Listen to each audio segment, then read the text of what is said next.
Okay, well, it's apparently another short talk in the trailer park, or near the parking lot of the trailer park, or near the parking lot of the park.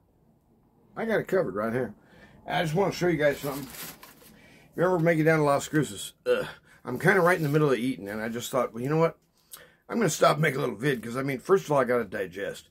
This is like, you know, back in, when I was a kid, I used to love watching these movies, late night, local TV. I believe it was KOAT, but I can't remember which station. And it was, I want to say 10:30 or 11:30 on Saturdays. And it was stuff like all them Godzilla and Monster X movies. Oh, well, I loved that stuff when I was about 11 or 12. Because it was so phony baloney and so badly constructed that it became almost an artwork in itself. It's just, I just love that stuff. And the way they used to splice one image over another, oh gosh, that was primitive. I mean, I guess those films were made in the 50s, I think, the late 50s, and it wasn't exactly cutting-edge tech. Japan at that time was still in the rebuild phase, coming out of WWII. And so the products of Japan in the mid and late 50s were a little bit like, in the movie, there was a guy. Inevitably, there's a street scene, usually a married couple or maybe more people. And, of course, everybody's doing this. They're all looking up and pointing. And the voiceover, of course, they had to dub it into English because it was originally filmed in Japanese. So the Marvel guys never made contact with the word sounds. And sometimes the jaw keeps on flapping after the guy went quiet. Or whatever. It was very amusing to watch. I enjoyed the heck out of it. But the guy would always look up, and it was always a guy. I don't know why. Maybe it's just like sexist, you know? And he'd go, "It's Godzilla! Godzilla!" Or something like that. It sounded a little bit like Z-I-R-R-A. Godzilla? It was like, Anyway, this thing over here, in case you were wondering, is at the very minimum son of Burrito Zira. And I was telling the young lady down, but it's called the One Stop. And it's sort of like this inconvenience store. What a concept for marketing, eh? In other words, it's what you would think of as a, you know, a quick stop place, gas station. Yeah, they got potato chips. In fact, I have evidence of that as well, although I've eaten maybe 3. I don't even know why I thought I was hungry for potato chips, but, I mean, they could sit around the house for a week. It doesn't matter to me. Anyway, who cares about potato chips? Stop that. The point is that I was just thinking about, you know, just sitting back and enjoying stuff. And, you know, everything the world's trying to tell you, you know, it's all a push, push, hurry, shove, shove, shove. Everything has to happen now. Boom, boom, boom, slam, slam, slam. And yet, look at anything, any single thing that the authorities ever do. And first of all, it takes forever. Then they foul it all up. Then they get sued or get in trouble. Then they have to rewrite the so-called regulations. And then they have to reinterpret that. Bureaucracy is astonishing. It's like a load of molasses and you're outdoors in the winter in Wisconsin. How fast is that stuff going to run? About as fast as solid mortar would, I'd reckon. Maybe a little quicker. But in other words, the government is so fantastically inefficient at anything and everything. And then top that off with, shall we say, ethically challenged individuals at the helm. So ethically challenged, you wonder, oh my gosh, is the world inside out? Are the actual people in prison the sane ones? Makes you wonder sometimes. I mean, this is the way I think about things. You know, you take a guy who's, say, a kitty rapist, and right now in the laws of the land are trying to roll this back. So it's, you know, hey, it's not really so strange after all for that 64-year-old weirdo who lives in that blown-up trailer over there to have little small naked boys hanging around and stuff who ain't his kids. Or even who are. Let's normalize that. There's nothing objectionable about that. I mean, it's just a matter of personal taste now, isn't it? See, that's what I'm saying about earlier, is that if you think about ancient history and the philosophies that went along, the kind of the world-grasping ideas, and this world-grasping idea that you're seeing all around you now, not only in the U.S., but really around the world in many places, but not every place. Some places are still looking at the decline in the West as a natural product of capitalism. The rottenness of the West is on display, but that's exactly backwards. What's on display is the rottenness of Marxism and evolutionism and this insane theory about once upon a time there's this Mondo, Wando, Bo, hoo, hoo, hoo, the black hole of all black holes, the mother of all black holes, as a matter of fact, storing all of the known contained matter of reality, so compressed, insanely compressed. It has zero actual dimension. Your tape measure wouldn't measure the thing because it's too small. And everything was there, which makes tons of sense when you just think about it for a second. Gee, what would be more natural? And then for some reason, one day it wakes up in the morning and maybe it has its little coffee a little bit later.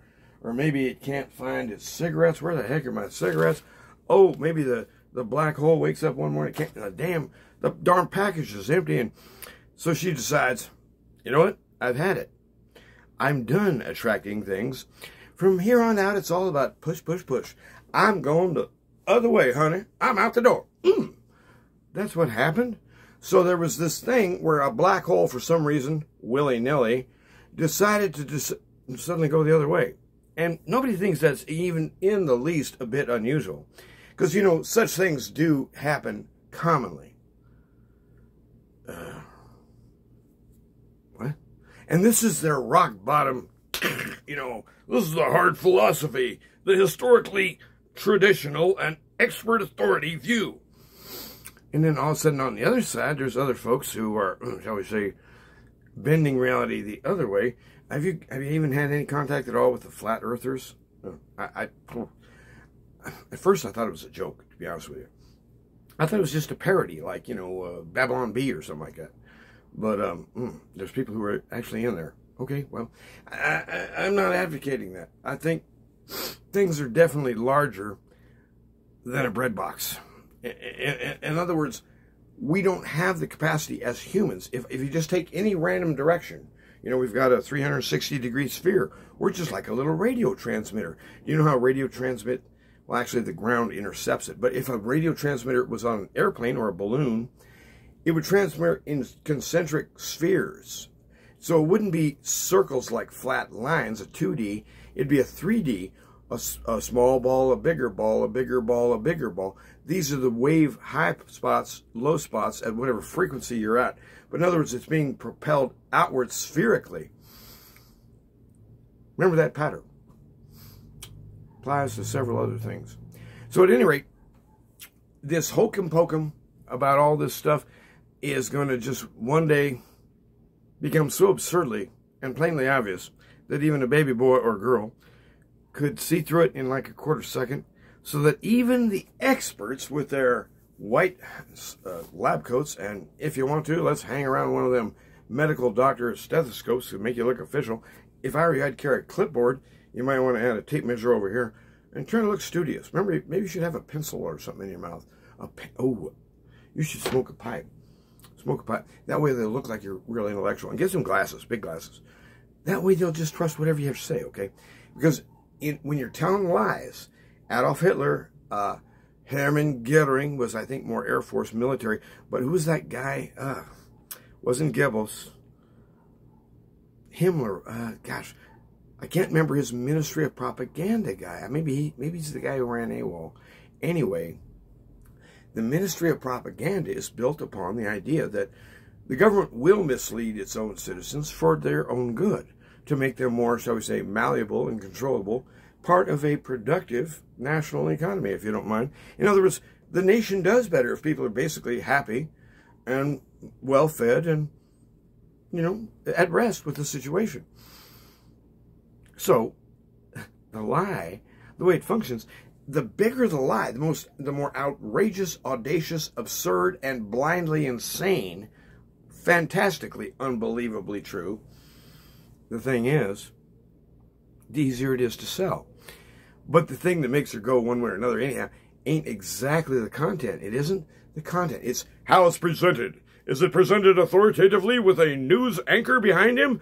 Eyeball News 22 says, you know, and I, the authority who affirms blah, blah, blah, what I was told to affirm, if you want to know the truth. And all the news anchors, I'm a news anchor, I investigate news. No, you don't. You read news that's prepared for you.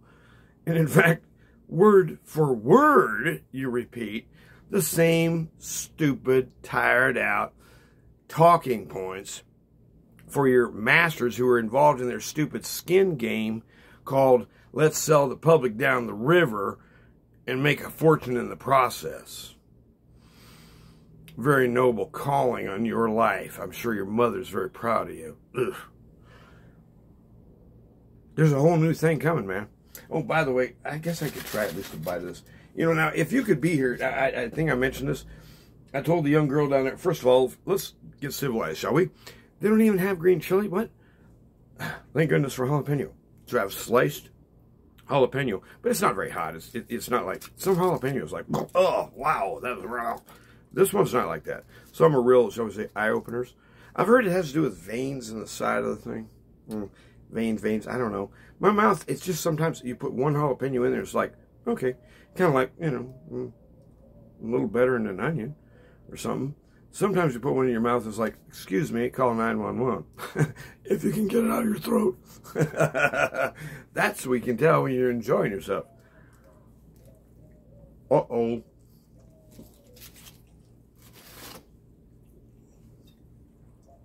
Once again, in the boom boom. I'm sitting here, it's, I want to say, I'm probably around 1. Sorry to talk with my mouth full. Hey, we could have a little violin interlude. Oh, now I'm getting hurried up. Look at that thing, it just exploded. You can't see it. Good news. That way, not everyone knows I'm a slob. We're keeping a secret. What a pig. I do this kind of stuff all the time. Well, hooray. Now I got a brand new paper swamp over there. But it isn't water we're talking about. That paper's all soggy with beer and other stuff. Whatever's on that table. But I wouldn't eat off that thing if I were you. And I live here. Anyway, I got to tell you a story. Before I sign off, I decided I actually did the vacuuming. Well, I only did, shall we say, a first run. I mean, we're talking some huge area here. It's like 8 feet wide, 10 feet long. Big carpet. I mean, seriously, I have less floor space in this trailer than most people have closet space in their home. Think about that. Anyway, down there's a little runway of carpet, and at the end there's another landing spot where I sleep. Another piece of carpet, I'm going to say 8 by 12, 14. But most of that's chewed up with furniture. I got dresser drawer. I got where I sleep. But I got all the thing. But I only did a first run over, and I kept seeing all this sand and little pebbles and stuff popping up. All I had was the end of a hose on a shop vac. Just keep pushing the round end right onto the carpet. Grinding, you know. On my trash can, I was emptying the thing every so often because it just quits pulling. The filter is completely overwhelmed by something. So I'm emptying that into my trash can, which was empty at that time. I ended up filling the thing up. I mean, I don't even know, but I think it was like 1.5 shovelfuls of this really super fine sand mixed with a lot of lint and like these weird little BB rocks, you know, like that big rocks everywhere. Coins are probably in there. I mean, it's just amazing how much stuff was on this floor. Well, now it's a lot of it's gone. But so I did a first pass, and it looks okay to the unsuspecting eye. But if you actually get down there, and if you started doing that today, and if I did, scooting around, I could probably carry out another 2 shovelfuls of dirt. But it'd take like 5 hours to vacuum this little tiny rug. That stuff is pounded in for almost 40 years. Like, now that's a carpet cleaning challenge. Hey, maybe I could get one of those companies to come in and they could make it look like new. And then I'd do this huge endorsement deal and it would be like me and Mike Tyson or selling stuff, you know, some big celebrity guy. Yeah, that'll probably happen. So anyway, you guys have a good day. I ain't going to go down to the chiropractor today. By golly, that lower back of mine. Ugh. And I know it's connected to cold. I know it has to do with a nerve. I know something it has to do with old muscle damage. And somehow they're interacting with a joint, a hip socket that's kind of going, I'm weary myself. So I'm wondering, it's like this weird collision of about 4 things. So I'm going to see if a chiropractor can do me any good. They say they can treat some arthritis symptoms and stuff like that. But I can tell you, I ain't going to an allopathic doc because all he's going to do is either dose me up with pharmaceuticals. And when those cause me to want to, blow chow, here goes another load of cookies, because of the junk in the drug, well, we'll just give you another drug to counteract that. But when it doesn't work anymore, we got something stronger.